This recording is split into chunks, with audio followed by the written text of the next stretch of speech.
Hi guys, welcome back to my YouTube channel. അപ്പോൾ ഞാൻ വന്നേക്കുന്നത് ഇന്നൊരു ചെറിയൊരു ആത്മകഥയായിട്ടാട്ടോ. അപ്പോൾ ഞാൻ കുറേ ആത്മകഥകളാട്ടോ പറയുന്നത്. എൻ്റെ ജീവിതത്തിൽ നടന്ന രസകരമായിട്ട് കുറച്ച് കാര്യങ്ങളാട്ടോ പറയുന്നത്. അതിനകത്തെക്കാളും കൂടുതലും ഒരു അനുഭവമാട്ടോ ഞാൻ പറയുന്നത്. ആദ്യമായിട്ട് നമ്മുടെ ലേബർ റൂമിൽ പോയതും അതുപോലെ തന്നെ എന്താ പറയുക, ഓപ്പറേഷൻ തിയേറ്ററിൽ കയറിയതും അതൊക്കെ ഭയങ്കര എക്സൈറ്റഡ് ആട്ടോ. നമ്മൾ എന്താ അവിടെ നടക്കണമെന്ന് നമുക്കറിയത്തില്ലല്ലോ. അപ്പോൾ ആ ഒരു കഥയായിട്ട് പറയാൻ പോകുന്നത്. അപ്പം ആദ്യത്തെ ആള് പ്രസവിക്കുന്ന സമയമായപ്പോഴത്തേക്കും എനിക്ക് ഭയങ്കരമായിട്ട് BP ആയിരുന്നു കേട്ടോ. ഭയങ്കര പ്രഷറായിരുന്നു. പിന്നെ നമ്മുടെ മൈൻഡിൽ കുറച്ച് ചിന്തകളൊക്കെ ഉണ്ടല്ലോ, നമ്മൾ ഭക്ഷണം കഴിക്കുന്ന കൊച്ചിന് എത്തുമോ ഇല്ലയോ എന്നൊക്കെ. അങ്ങനെയൊക്കെ പേടിയും കൊണ്ട് കുറേ വാരി വലിച്ച് കഴിച്ചും പെറുക്കിയും ഭയങ്കരമായിട്ട് വണ്ണവും വെച്ച്, പിന്നെ കാലിന് നീരായിരുന്നു, വയറിന് നീരായിരുന്നു, മേല് മൊത്തം നീരുമായിരുന്നു കേട്ടോ, ഈ പ്രഷർ കൂടിയതുകൊണ്ട്. അപ്പോൾ ഇതെല്ലാം പ്രശ്നങ്ങളായിട്ട് ഞാൻ ചെന്നത് കാർമൽ ആശുപത്രിയിലാട്ടോ. നമ്മൾ ഡോക്ടർ ബെറ്റീനെയാണ് എല്ലാപ്പോഴും കാണുന്നത്. അപ്പം നമ്മൾ ആശുപത്രി ചെന്ന് കിടക്കും കേട്ടോ. അപ്പോൾ നാളെ രാവിലെ 6 മണിയാകുമ്പോഴത്തേക്കും എന്താ പറയുക, അപ്പോൾ ഒരു ഡേറ്റൊക്കെ എനിക്കൊരു ഡിസംബർ അല്ല, ജനുവരി മാസമായിരുന്നു എനിക്ക് ഡേറ്റ്. അപ്പോൾ ഈ പ്രഷർ ഉള്ളത് കൊണ്ട് പെട്ടെന്ന് പ്രസവിപ്പിക്കണം, അതിന് വേണ്ടി പെട്ടെന്ന് ആശുപത്രിയിലൊക്കെ അഡ്മിറ്റ് ആക്കിയതാണ് കേട്ടോ. അപ്പോൾ ഡിസംബർ 10-ാം തീയതിയൊക്കെ ആയപ്പോഴത്തേക്ക് ഞങ്ങൾ അഡ്മിറ്റായിട്ട് 12-ാം തീയതി രാവിലെ 6 മണിയൊക്കെ ആയപ്പോഴത്തേക്കും എന്നെ ഒരുക്കി സെറ്റപ്പ് ആക്കി, തലമുടിയെല്ലാം 2 വശത്തേക്ക് പിന്നിയൊക്കെ കെട്ടി ഭയങ്കര സെറ്റപ്പൊക്കെ ആയി, ഒരു നൈറ്റിയൊക്കെ ഇട്ട് ലേബർ റൂമിലേക്ക് പോവാട്ടോ. പോയപ്പോൾ ഭയങ്കര സന്തോഷമായിട്ട് ഹാപ്പി ആയിട്ടാണ് പോകുന്നത്. എനിക്ക് കുഞ്ഞാവേനെ കാണാമല്ലോ. അപ്പം എനിക്ക് തോന്നുന്നത് പെട്ടെന്ന് ഉണ്ടാവും എന്ന് ഓർത്താട്ടോ ഞാനിരിക്കുന്നത്. നമുക്കറിയത്തില്ലല്ലോ, നമ്മൾ ആദ്യമായിട്ടല്ലേ. ഞാൻ ആദ്യമേ ചെന്ന് കഴിഞ്ഞപ്പോഴത്തേക്കും സംഭവം എല്ലാം റെഡിയായി, ഞങ്ങളെല്ലാം സെറ്റപ്പൊക്കെ ആയിട്ട് കയറി കിടക്കും കേട്ടോ. കിടന്ന് കഴിഞ്ഞപ്പോൾ ഇവർ മരുന്ന് ചെയ്യുക ചെയ്യുന്നത്, ശരിക്കും വേദന ഉണ്ടാവാൻ വേണ്ടി. കാരണം 1 മാസം മുന്നേ അല്ലേ കുഞ്ഞുണ്ടാവുന്നത്. അപ്പം മരുന്ന് ചെയ്തു. അപ്പം മരുന്ന് വെച്ചേക്കുക പെയിൻ ഉണ്ടാവാൻ വേണ്ടി. അപ്പോൾ എനിക്ക് പെയിൻ എന്ന് പറഞ്ഞാൽ ഭയങ്കരമായിട്ട് പെയിൻ ഉണ്ടാവും കേട്ടോ. സഹിക്കാൻ പറ്റിയല്ലാതെ നിൽക്കുവാണ്. അപ്പം സിസ്റ്റർമാർ വന്ന് എനിക്ക് ചൂടൊക്കെ വെച്ച് തരുന്നുണ്ട്, നടുവിന് ചൂട് വെച്ച് തരുന്നുണ്ട്, പ്രാർത്ഥിക്കുന്നുണ്ട്, പാട്ട് പാടി തരുന്നുണ്ട്. ഇതൊക്കെ ഉണ്ട് കേട്ടോ. അപ്പോൾ അതിൻ്റെ കൂട്ടത്തിൽ ഞാനും ഇരുന്ന് ഇങ്ങനെ പാട്ട് പാടുന്നുണ്ട്, പ്രാർത്ഥിക്കുന്നുണ്ട്, ഇതെല്ലാം ചെയ്യുന്നുണ്ട് കേട്ടോ. വേദന സഹിക്കാൻ പറ്റുന്നില്ല കേട്ടോ. അപ്പം എൻ്റെ ഒരു ആഗ്രഹം എന്ന് വെച്ചിട്ടുണ്ടെങ്കിൽ എനിക്ക് എൻ്റെ അമ്മേനെ ഒന്ന് കാണണം, അല്ലെങ്കിൽ ചേട്ടായിനെ ഒന്ന് കാണണം. ഈ 2 ഉദ്ദേശമാണ് എനിക്ക്. അപ്പം പറഞ്ഞു ആർക്കെങ്കിലും ഒരാൾക്ക് കയറി കാണാമെന്ന് പറഞ്ഞു, അമ്മയ്ക്കോ അല്ലെങ്കിൽ ഹസ്ബൻഡിനോ കയറി കാണാമെന്ന് പറഞ്ഞു കേട്ടോ. അപ്പോഴത്തേക്കും ചേട്ടായും അമ്മയും വരുമെന്ന് ഓർത്തുകൊണ്ടാണ് ഞാനിരിക്കുന്നത്. അപ്പോൾ അമ്മ എങ്ങാണ്ട് ഫുഡ് കഴിക്കാൻ പോയതുകൊണ്ട് അമ്മയ്ക്ക് വരാൻ പറ്റില്ല കേട്ടോ. അപ്പോൾ ചേട്ടായി വന്നു കേട്ടോ. അപ്പോൾ ചേട്ടായി വന്നു കഴിയുമ്പോഴത്തേക്ക് എനിക്ക് ചേട്ടായിനെ കെട്ടിപ്പിടിച്ചൊന്ന് കരയണം എന്നാണ് എൻ്റെ ഒരു ആഗ്രഹം കേട്ടോ. ചേട്ടായി എന്നെ കൊണ്ട് പറ്റിയല്ലെന്ന് പറഞ്ഞ് കയ്യിലൊക്കെ പിടിച്ച് കരയാൻ വേണ്ടി ഞാൻ ചേട്ടായി എന്നോട് വന്നിട്ട് പറഞ്ഞു, നിനക്ക് ആവശ്യമുണ്ട്, നിനക്ക് അങ്ങനെ തന്നെ വേണമെന്ന് പറഞ്ഞേ. പിന്നെ എനിക്ക് കരയാൻ പറ്റുമോ? ഞാനൊന്നും മിണ്ടിയില്ല, എന്നാവണ്ടാരോ എന്നോർത്ത് ഞാൻ വലിയ ഇതാക്കി പോയില്ല കേട്ടോ. അപ്പം എന്നിട്ട് കരയാനും പോയില്ല, ചിരിക്കാനും. അപ്പോൾ തന്നെ എൻ്റെ സങ്കടങ്ങളെല്ലാം പോയി കേട്ടോ.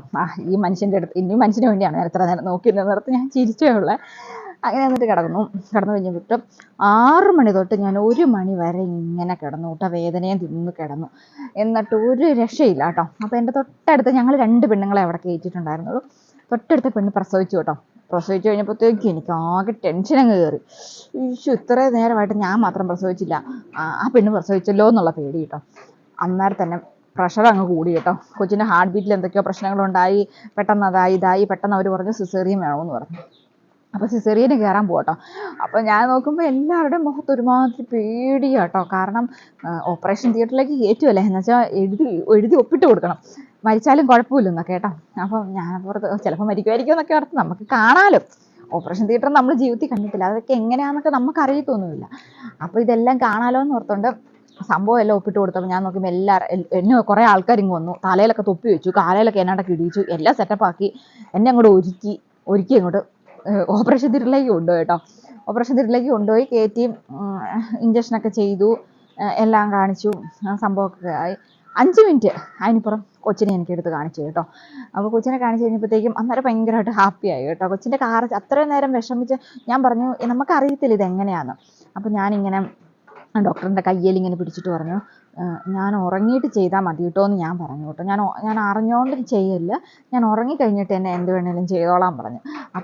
അപ്പോൾ എന്നോട് ഡോക്ടർ ചോദിച്ചു, നിനക്ക് സിത്താരയ്ക്ക് കൊച്ചിനെ കാണണ്ടേന്ന് ചോദിച്ചാൽ ഞാൻ പറഞ്ഞു കൊച്ചിനെ കാണണം, പക്ഷേ ഞാൻ ഉറങ്ങിയിട്ട് ചെയ്താൽ മതി, എനിക്ക് പേടിയാന്ന് പറഞ്ഞു.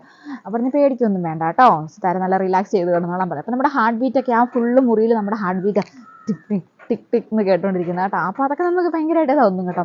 നമ്മളെ അവിടെ മൊത്തം കോൺസെൻട്രേറ്റ് ചെയ്ത് കുറേ ആൾക്കാർ കേട്ടോ. അപ്പോൾ നമ്മളെ വേറെ ഒന്നും ചിന്തിപ്പിക്കാല്ല. ചേച്ചി അപ്പം കുറേ സുന്ദരികളുമായ പെണ്ണുങ്ങളൊക്കെ ചെറുക്കന്മാരും പെണ്ണുങ്ങളും ഉണ്ട് കേട്ടോ. ഇവർ വന്നിട്ട് എന്നോട് ചോദിച്ചു, ചേച്ചിയുടെ പേരനെ ചേച്ചി എന്നെ ജോലി ചെയ്യണോ ചേച്ചി ചേട്ടനെ നമ്മുടെ മൈൻഡ് അങ്ങോട്ട് മാറ്റിക്കളയോ കേട്ടോ. അപ്പം നമ്മൾ വർത്താനൊക്കെ പറഞ്ഞ് അവരുടെ റിലാക്സ് ഒക്കെ ആയിട്ട് ഓപ്പറേഷൻ കഴിഞ്ഞ് കൊച്ചിനെ കണ്ടു, എല്ലാം സെറ്റപ്പായി തിരിച്ചിവിടെ വന്നു കേട്ടോ. തിരിച്ച് നമ്മുടെ ഒബ്സർവേഷൻ റൂമിലേക്ക് മാറ്റി കഴിഞ്ഞപ്പോഴത്തേക്കും നല്ല സുഖമായിട്ട് ഉറക്കം വരുന്നുണ്ട് കേട്ടോ. നല്ല ഉറക്കം വരുന്നു, ഇങ്ങനെ കണ്ണടഞ്ഞു പോകുന്നേക്കൂട്ട് ഉറക്കം വരുന്നുണ്ട്. ഉറക്കം വന്നു കഴിഞ്ഞപ്പോഴത്തേക്കും അവരെനിക്ക് നല്ല സൂപ്പർ ഒരു കമ്പിളിയൊക്കെ തന്നു കേട്ടോ പുതയ്ക്കാനായിട്ട്. കമ്പിളിയെല്ലാം പുതച്ച് നല്ല അടിപൊളിയായിട്ട് ഞാൻ നല്ലപോലെ കിടന്നുറങ്ങി കേട്ടോ. 1:30 ആയപ്പോൾ തൊട്ട് ഉറക്കം. ഞാൻ 6 മണിയായി എഴുന്നേറ്റ് പോട്ടോ. 6 മണിയായപ്പോൾ എഴുന്നേറ്റ് പിന്നെ റൂമിലേക്ക് പോയി കൊച്ചിനെ ഒക്കെ കാണാം. അത് കഴിഞ്ഞിട്ടാണ് ഞാൻ കൊച്ചിനെ ഞാൻ ഇടയ്ക്ക് കണ്ടു കേട്ടോ. ഇടയ്ക്ക് കണ്ടപ്പോൾ നമ്മളിങ്ങനെ കറുത്തൊക്കെയല്ലേ ഇരിക്കുന്നത്. അപ്പം ഞാൻ നോക്കുമ്പോൾ കൊച്ചിന് നല്ല നിറമുണ്ട് കേട്ടോ. അപ്പം ഞാൻ വെച്ചത് എൻ്റെ കൊച്ചു തന്നെയാണോ, കാരണം അവിടെ 2 പേരെ പ്രസവിച്ചിട്ടുള്ളൂ. ഒന്ന് ഒരു ചെറുക്കൻ കൊച്ച ഉണ്ടായേക്കുന്നത് കേട്ടോ, പിന്നെ ഉള്ളത് ഇവള് കൊച്ച ഉണ്ടായേക്കുന്നത്. അപ്പം ഞാൻ ഓർത്തത് ഈ കൊച്ചിന് തന്നെ ഇത്ര നിറം, ഞാൻ കറുത്തല്ലേ ഇരിക്കുന്നത്, അപ്പം കറുത്ത കൊച്ചാന്ന് ഞാൻ ഓർത്തെ. ഈ കൊച്ചിന് ഇച്ചിരി നിറം ഉണ്ടല്ലോ, ഇത് മാറിയെങ്ങാനും പോയോ എന്നൊക്കെ ഞാൻ പേടിച്ചു പോയി കേട്ടോ. പക്ഷെ എൻ്റെ കൊച്ചു തന്നെയായിരുന്നു. അപ്പം അങ്ങനെ കൊച്ചിനെ കൈ കിട്ടി, അങ്ങനെ കുറച്ചൊക്കെ കാര്യങ്ങളൊക്കെ ഉള്ളൂ കേട്ടോ. അപ്പോൾ എല്ലാവർക്കും വീഡിയോ ഇഷ്ടപ്പെട്ട ലൈക്ക് ചെയ്യുക, ഷെയർ ചെയ്യുക, കമൻറ്റ് ചെയ്യുക, സബ്സ്ക്രൈബ് ചെയ്യുക. ചാച്ചാ.